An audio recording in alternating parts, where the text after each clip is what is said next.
Tech Sounds presenta Territorio Negocios.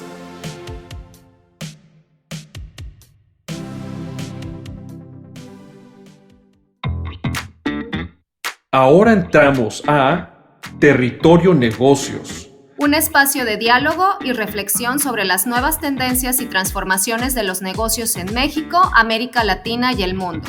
Yo soy Alicia Galindo. Yo soy Jaime Martínez y te damos la bienvenida al podcast de EGADE Business School y la Escuela de Negocios del Tecnológico de Monterrey.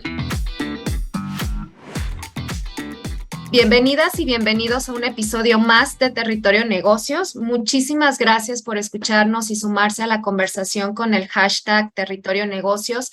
Chequen todos nuestros episodios, la verdad es que tenemos temas muy interesantes y otro del que vamos a hablar el día de hoy es sobre la inflación, cómo protegerse de esta espiral inflacionaria que no sé si ustedes, pero yo la verdad es que sí lo estoy resintiendo ya en el bolsillo. Y para hablar de este tema, pues tenemos a invitados con un gran expertise, con una gran experiencia. Nos acompaña hoy en el programa Nicolás Eguiarte. Él es director cambiario nacional en Banco Base. Nicolás, muchísimas gracias por estar aquí con nosotros. Alicia, muchas gracias por la invitación. Qué gusto estar contigo, con todas las personas que nos escuchan y compartir este espacio con el doctor Jorge. Gracias, Alicia. Al contrario, Nicolás, yo creo que ahorita que empecemos bien la conversación, nos vas a explicar muchísimo de este tema. Y pues bueno, nuestro segundo experto invitado también de honor, el doctor Jorge Enrique Velarde. Él es director de programas académicos de EGADE Business School del Tecnológico de Monterrey.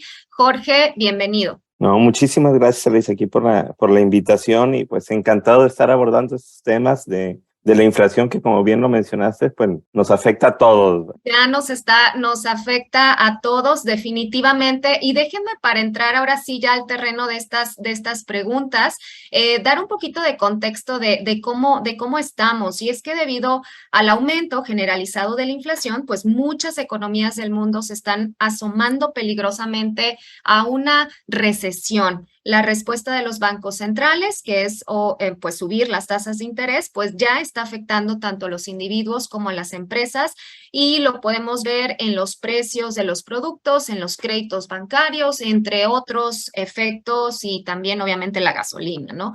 Entonces quiero empezar ahorita, pues no sé, a preguntarte, Nicolás, dado tu experiencia, en tu opinión, ¿cuál es la situación en México? ¿Cómo estamos? ¿Cómo hemos llegado hasta este punto? ¿Qué nos puedes compartir? Gracias, Alicia. Fíjate que es un tema bien interesante porque, como bien dices, teníamos poco más de 20 años que no teníamos estos niveles de inflación, ¿no?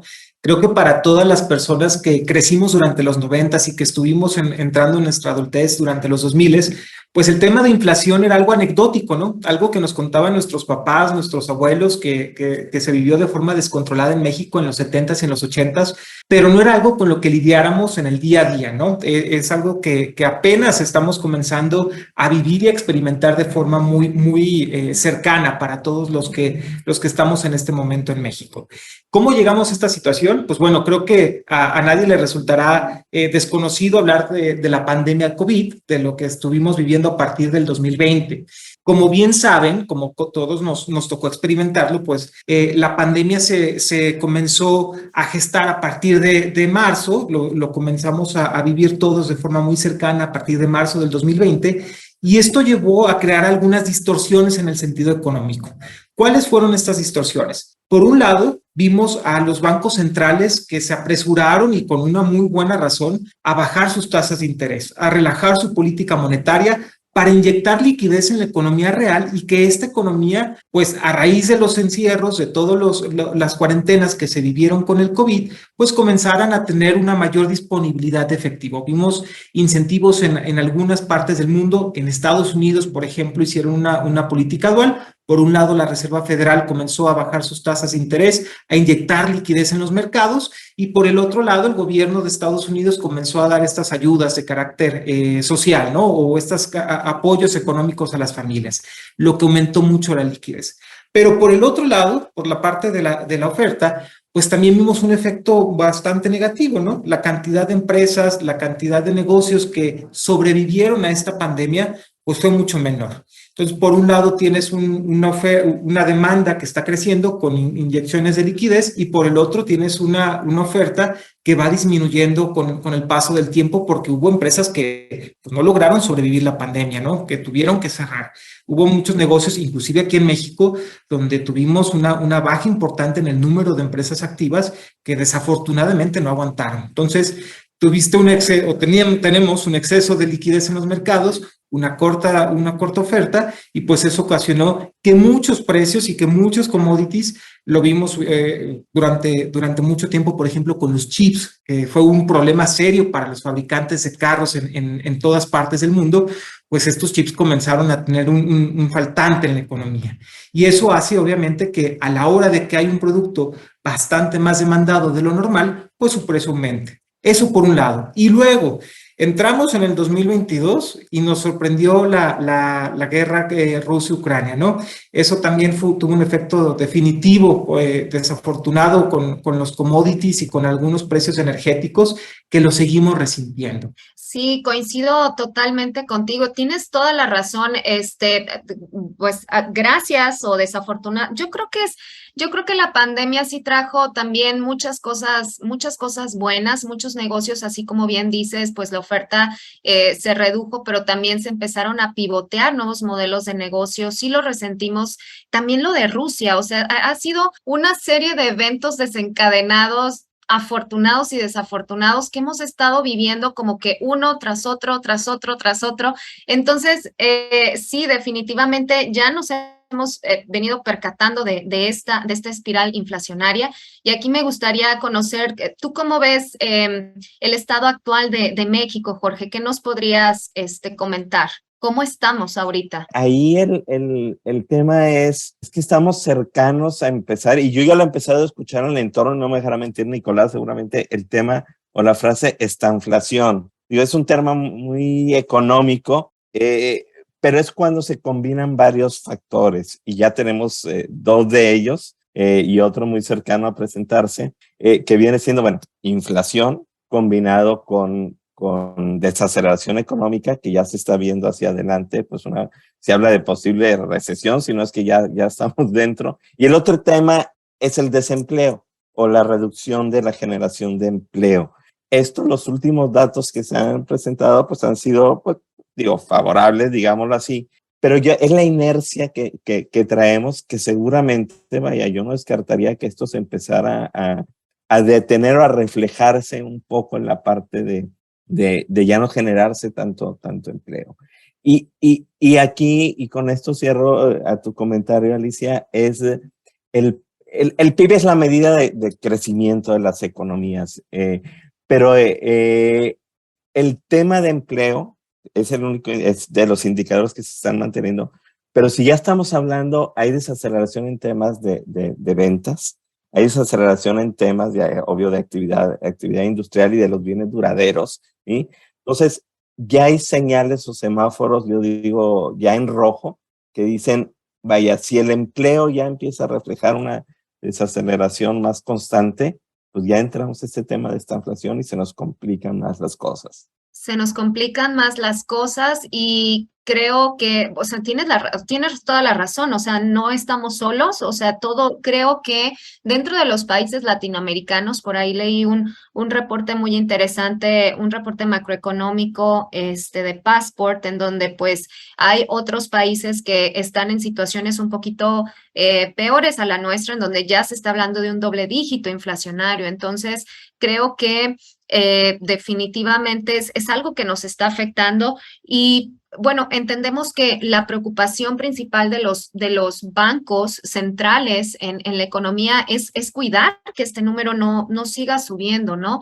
Entonces, ¿qué otras herramientas tiene la política monetaria para revertir esta tendencia? O sea, ¿realmente están funcionando? ¿Cuánto tiempo debemos de esperar para ver que la inflación pues baje? ¿Tendríamos esperanza de que la inflación en el corto o en el mediano plazo baje? ¿Cuál sería tu perspectiva bajo este punto, Nicolás? Fíjate, Alicia, que Creo que si lo que esperamos es que en el corto plazo, por ejemplo, para diciembre, la inflación regresara a niveles que normalmente estamos acostumbrados de 4 o 5, la verdad es que no lo vamos a tener, ¿no?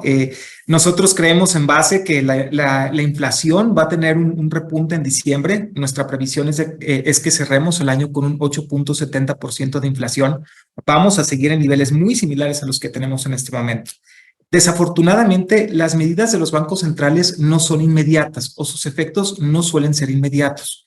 Tiene que pasar un proceso de consolidación para que todas estas medidas que toman los bancos centrales se permeen a toda la economía, ¿no? Quiero que las personas que nos escuchan se imaginan como si fuera un tratamiento médico. Al día siguiente que te tomas la pastilla no te vas a curar, va a tardar algún tiempo, ¿no? Ese es el punto importante. Ahora, ¿cuál es el punto medular de estas medidas? Primero es anclar las expectativas. Las expectativas es lo que todos esperamos que pueda suceder en el largo plazo para algunos indicadores económicos, entre ellos la inflación.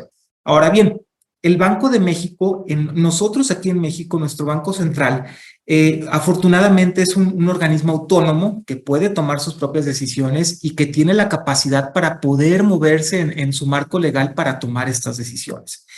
Es bien importante recordar esto porque existen muchos países del mundo donde el Banco Central no es autónomo y que les meten en un serio problema, ¿no? Porque entra en conflicto de intereses. Aquí en México, afortunadamente, el Banco Central sí es autónomo, pero tiene un único mandato, que es cuidar el poder adquisitivo, ¿no? Cuidarnos de la inflación, cuidar que la moneda no pierda valor. En Estados Unidos el mandato es solo, cuidan el pleno empleo y cuidan la inflación.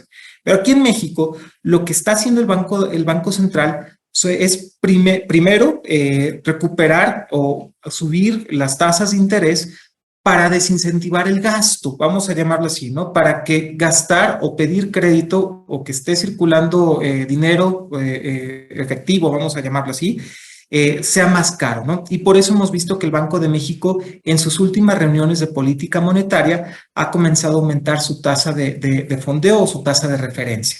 En este momento está en el 8.5%. Esperamos aumentos sucesivos. Lo que estamos estimando es que la tasa pueda llegar al 10% para finales de este año, ¿no? Una tasa de doble dígito que sería la primera vez desde el 2008 que comenzamos a utilizar esto como una herramienta de referencia que alcanzamos un doble dígito. Ahora, no es la única herramienta que tiene el Banco de México. El Banco de México también podría realizar operaciones en el mercado abierto para retirar excesos de liquidez. ¿Qué quiere decir? Pues mañana sale a subastar más bonos o sale a subastar más instrumentos de deuda para retirar liquidez del mercado. Con ¿Esto de tasas qué ayuda? atractivas, ¿verdad? Exacto, con tasas muy atractivas que harían que los inversionistas dijeran, oye, pues en lugar de prestárselo a alguna empresa, mejor se lo presto al gobierno porque tiene mayor seguridad y porque me va a estar ofreciendo una mayor tasa de rendimiento, ¿no? Y claro, y todas estas herramientas, pues bueno, como tú bien dices, o sea, no es un cambio de la noche a la mañana, ¿no? O sea, esto requiere de todos modos en el largo plazo ver todos estos efectos, ¿no? Y déjame preguntarte ahora, Jorge, fíjate que estaba leyendo ahorita, tú mencionabas un elemento que me llamó mucho la atención y en donde tienes absolutamente toda la razón en función a los salarios, ¿no? Pues sabemos que ahorita la inflación está avanzando a pasos agigantados, o sea, terriblemente, pero los salarios lo hacen en menor medida, o sea, muy lentamente. Y esto hace, sumando a todo esto, que el costo de la vida pues se encarezca en las familias. Por ahí estaba leyendo una nota en El Financiero de Enrique Quintana, que me gusta mucho cómo escribe y cómo analiza estas situaciones. Y él, o sea, literalmente dice lo siguiente: cuando hay este riesgo en los siguientes meses, esta acelerada carrera de precios suben definitivamente muy alto, los salarios no suben al mismo paso agigantado, se convierte en una situación en donde es más fácil que una inflación del 10% se vaya al 20% a que baje a un 5%. ¿Esto es correcto en tu experiencia, Jorge? No sé. Sí, mira, justo lo acabas de mencionar. Vaya, el tema de la inflación, pues es como una espiral, por eso hablamos de inflación.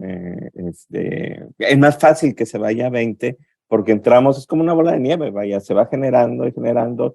Como está todo conectado, pues ahorita mencionaste, bueno, pues una manera sencilla de recuperar el poder adquisitivo de la gente por la inflación, pues eleva los salarios. El tema es que elevando los salarios, pues lo que está generando es más inflación. ¿Sí? Por eso, pues tenemos ejemplos en Latinoamérica de varios países que pues ya generan, vaya, tienen hiperinflación, vaya, ahí pues al ejemplo clarito de Venezuela, que tratan de solucionar el tema de inflación, manteniendo ahora sí que a la gente de una manera contenta, y una política gubernamental, pues dice, bueno, pues elevo los salarios. ¿Sí? Ahora, me gusta tu pregunta, Alicia, porque me gustaría comentar también aquí al auditorio que, bueno, si bien está todo el tema de que el responsable o el mandato que tiene en el caso de México el Banco Central, el controlar la inflación, y el mecanismo normal, vaya, además de todos estos que ya muy bien explicó Nicolás, pues es la política monetaria, elevando las tasas de interés para controlar la inflación.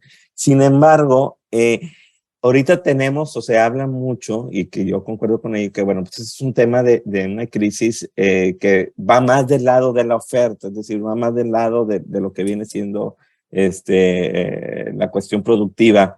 Y normalmente cuando esto ocurre, en condiciones donde no hay tantos elementos mezclados, pues normalmente el Banco Central pues se sale un poco de esta parte de corregir a través de una política monetaria elevando tasas de interés y deja que el mercado se ajuste solo. Vaya, el tema aquí es que pues no se está ajustando solo por todas las vertientes. Y en mi opinión, vaya, creo que ya se encuentra desgastada un poco la política monetaria. Ya no es tan sensible el mercado a la parte de la elevación de las tasas de interés para reducir la inflación. Y a donde voy yo es que es donde brinca un poco a que esto también tiene que ser un trabajo en equipo. Y cuando hablo un trabajo en equipo es que la parte gubernamental, la parte política gubernamental también juega un papel primordial. Y también, o sea, aprovechar pues la ubicación geográfica que tiene nuestro país, ¿no? Y que estamos pues literalmente somos vecinos de uno de nuestros socios comerciales ahorita más pues de los más importantes en el mundo. Y fíjate, Jorge, que yo creo que, o sea, recuerdo mucho mis clases de economía hace ya también mucho tiempo, pero sí, ahorita lo que dices, los subsidios, pues son parte de esas externalidades. Yo me acuerdo que cuando veía la gráfica y veía esa parte de que los subsidios se iban, o sea, generando, pues esa parte negativa es algo, pues, debe de ser algo sumamente de entrada y de salida. Y déjenme hacer esta otra pregunta que le ha hecho la atención. Hablando de economía, pues los economistas dicen que la inflación pues es el impuesto de los estratos sociales más bajos, ¿no? ¿Cuáles son estos indicadores que están sufriendo ahorita las empresas? No sé, Nicolás, si nos podrías comentar un poquito tú. ¿Cómo lo estás viendo? Sí, con gusto, Alicia. Y creo que lo que pasa en las familias también se replica en las empresas, ¿no? Porque lo vamos a comenzar a ver y es algo que en Banco Base lo hemos identificado muy bien. Por un lado, comenzamos a ver costos de materia prima, costos energéticos, costos de traslado, como bien decía Jorge, que comienzan a aumentar, ¿no? En la medida que va aumentando la gasolina, que van aumentando los costos de los combustibles, los costos de la energía eléctrica, del gas natural, pues obviamente los costos van haciéndose una cadenita. Y yo quiero que nuestro auditorio lo pueda imaginar como eslabones. El eslabón de los precios de los energéticos comienza a aumentar y eso impacta los costos de transporte, que tiene que impactar el costo de la mercancía en el punto de entrega, ¿no? Ahí vemos un tema bien importante, porque los costos de los clientes o de las empresas que trabajan, por ejemplo, con cualquier clase de insumo que tenga que ver con algún energético, que tenga que ver con algún componente electrónico, comienzan a aumentar. El gran problema de esto es que muchas veces nuestros clientes o todas las empresas no pueden impactar este incremento en el costo a los precios de sus clientes. Es decir, absorben esta partecita, ¿no? O sea, esa es la parte que más nos preocupa. Que en la medida que los costos van aumentando, el margen de las empresas va disminuyendo, porque hay un periodo de tiempo donde tienen que acolchar, ¿no? Estos incrementos de precios. Y por la otra parte, donde también nos preocupa mucho y es lo que estamos ayudando mucho a nuestros clientes, es controlar la tasa de interés de los créditos. Porque el primer coletazo que van a sentir las empresas a la hora que el Banco Central comience a tomar acción para tratar de controlar la inflación es en el costo de sus créditos. Y eso es lo que también vemos con mucha preocupación. Las empresas ahora están pagando 2.6 veces más intereses de lo que estaban pagando el año pasado. Muchas veces, y esto nos pasa comúnmente, ¿no? Decimos, oye, es que la tía aumentó de 3 a 8%, estoy pagando 5% más. No, estás pagando más del doble de lo que estabas pagando el año pasado. Y comienza a ser una espiral, porque por un lado, tus márgenes se ven mermados por el aumento en los costos y luego también estás pagando más intereses de los que tenías planeados. Ese concepto se llama shrinkflation, ¿no? Algo así en inglés, de que en lugar de que te den una bolsa con 500 gramos de pasitas, te quitan 10 o papitas, ¿no? Sí, tienes toda la razón. Entonces, me imagino que esa es una estrategia, yo creo que una mala práctica de las empresas de ofrecerte menos producto al mismo precio y así pero por lo mismo de esta espiral negativa, pues tienen que hacer algo, ¿no? Fíjate que creo que yo lo entiendo bien, o sea, yo lo veo todo el tiempo con nuestros clientes, con las empresas a las que atendemos, y creo que es una estrategia que te sirve para no encarecer la percepción de precio. Claro, sí. Ese es algo bien importante, porque también los precios son percepciones, y creo que eso ayuda mucho a que las personas sigan teniendo como un hábito de consumo hacia la marca de las empresas, ¿no? Eso creo que Claro. es importante. Sí, definitivamente. Y aquí ya estamos entrando con la siguiente pregunta sobre estas estrategias para blindarse hacia, sí, ante todas estas subidas de estos indicadores. Aquí, Jorge, qué otros elementos o qué otras opciones pueden hacer las empresas ya hablábamos de que la inflación encarece los costos de la materia prima, de los productos, disminuye márgenes, encarece los créditos y por lo tanto mi margen neto al final pues va a ser mermado. ¿Qué opciones hay para las empresas? Sí, mira, Alex, muy buena pregunta. Aquí algunos recomendaciones o consejos para las empresas. Generalmente, y yo esto lo pongo como la última opción, empiezan a pensar en reducir costos y empiezan a pensar en lo más sencillo que es liquidar gente, ¿sí? Y nómina. Esa es la última opción, porque lo que se está perdiendo es talento en la organización que va a implicar costos en un futuro en cuestión de capacitación. Entonces, ¿qué recomendaciones hay? Bueno, una es liquidar de entrada todas las deudas que se tengan en el corto plazo, ¿sí? Liquidar también aquellas deudas que se tengan a una tasa variable, porque también hay empresas que las tienen tasa variable. Y tercero, dada la volatilidad del tipo de cambio, también buscar liquidar las deudas que estén en otras monedas que no tengan cobertura natural, es decir, que esté en la misma denominación que obtengo yo los ingresos. Y bueno, si no es liquidar, bueno, reestructurar.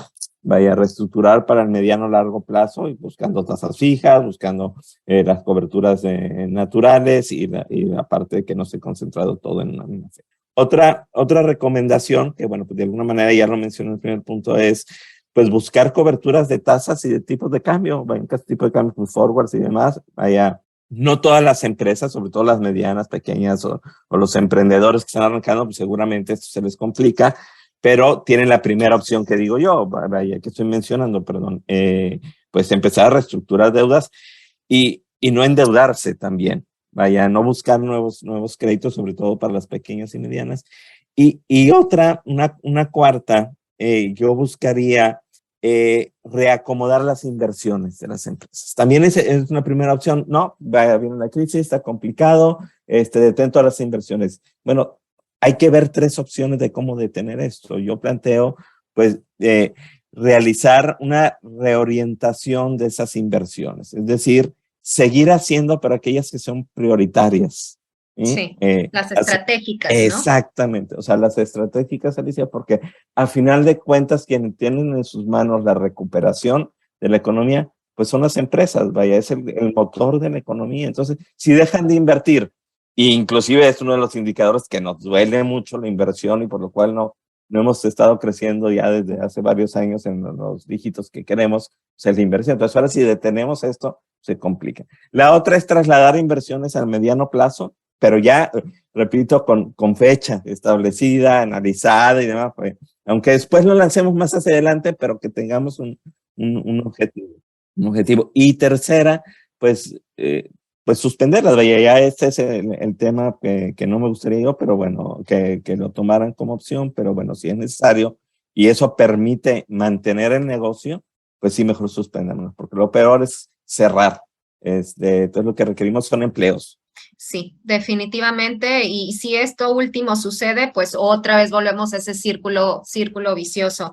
Y de tu parte, Nicolás, ¿tú qué opciones darías a las empresas para este blindaje? Creo muy importante lo que comentaba Jorge, sobre todo tener primero en mente cuáles son los factores que se van a estar moviendo todo el tiempo, ¿no? Que son tasa de interés y tipo de cambio. Eso es lo que creo que vamos a ver con mucha mayor volatilidad de cara a los siguientes meses.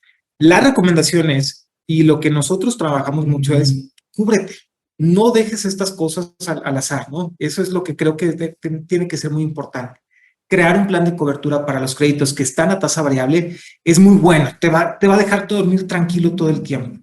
La parte de coberturas de tipo de cambio también. Cualquier depreciación que pudiera ser o surgir de forma súbita, creo que nos puede dejar mucho más tranquilos tener estas herramientas de cobertura que son accesibles para todos. Eso es lo más importante. Cuida tu posición de liquidez también.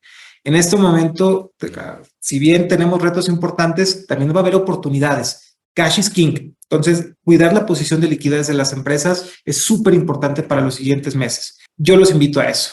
No, pues la verdad creo que todas las recomendaciones que ahorita hablaban para emprendedores, para pymes y para las empresas, creo que también se puede aplicar para nuestras finanzas personales. Ahorita no te endeudes, invierte en elementos estratégicos, por así decirlo. La parte de la cobertura definitivamente tiene todo sentido y pues bueno, la parte de si tienes deudas, haz una lista, liquida las que sean más caras, por así decirlo, acomodándolas de las de mayor tasa de interés a menor, trata de liquidar sobre todo las que tengas a una tasa variable, ¿no? Si no, cúbrete. Definitivamente creo que vale mucho la pena, es un tema del que, como ustedes dicen, vamos a estar hablando en los próximos meses. Muchísimas gracias por estar y aceptar esta invitación. Síganos en todas nuestras redes sociales con el hashtag Territorio Negocios y nos vemos en un capítulo posterior. Muchísimas gracias. Te invitamos a escuchar Tech Review, el podcast donde contamos historias que despertarán tu curiosidad. Yo soy Ana Torres y aquí contamos historias de ciencia, emprendimiento, innovación y liderazgo. Si te interesa la ciencia, el emprendimiento y la tecnología, este podcast es para ti. Escúchalo en Spotify, Apple Podcast y Google Podcast. Productor ejecutivo de Tech Sounds, Lisbeth Siller Tanguma. Productores de Territorio Negocios, Carla Díaz, José Ángel de la Paz, Santiago Velázquez y Agustín Madrigal. Analíticos y alianzas, Lilia del Carmen Martínez. Difusión y diseño, Erika Treviño, Victoria Segura y Lisette Rodarte. Postproducción, Max Pérez y Marcelo Segura. Los invitamos a escuchar el siguiente episodio de Territorio Negocios y el resto de los programas de Tech Sounds en Spotify, Apple Podcast, Google Podcast y en tech.mx/tech-medio sounds.